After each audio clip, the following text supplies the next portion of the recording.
அனைவருக்கும் வணக்கம். தமிழ் உலக மையம் சேனல் பார்வையாளர்கள் அனைவருக்கும் என் முதற்கண் நன்றி. நமது கவியரங்க நிகழ்வு மிகச் சிறப்பாக நடைபெற்று வருகிறது.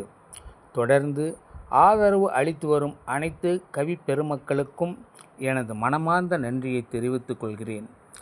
நிறைய கவிஞர்கள் கலந்து கொண்டு கவிதைகள் அனுப்புவதால் தொடர்ந்து மேலும் சில கவிதைகளை ஒளிபரப்ப வேண்டியுள்ளது. இன்றைய கவி அரங்கில் சேவை செம்மல் கவிஞர் எஸ்.ஆர். ரவீந்திரராஜ், கொடமண்டல்பட்டி, கிருஷ்ணகிரி மாவட்டம் அவர்கள் கவிதை வாசிக்கிறார். கேட்டு மகிழுங்கள். நன்றி. தமிழ் உலக மைய சேனல் ரசிக பெருமக்களுக்கும் இந்நிகழ்ச்சியை தொகுத்து வழங்கிக் கொண்டிருக்கும் முனைவர் நாதன் ரகுநாதன் ஐயா அவர்களுக்கும் என்னுடைய வணக்கம்.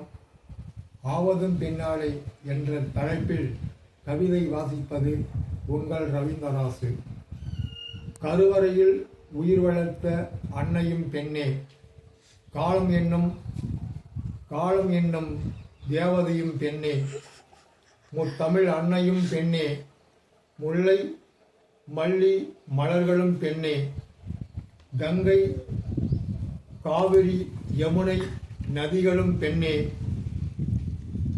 சக்தி லட்சுமி சரஸ்வதியும் பெண்ணே, சம்சாரம் என்னும் இல்லறமும் பெண்ணே, பூலோகத்தை தாங்கி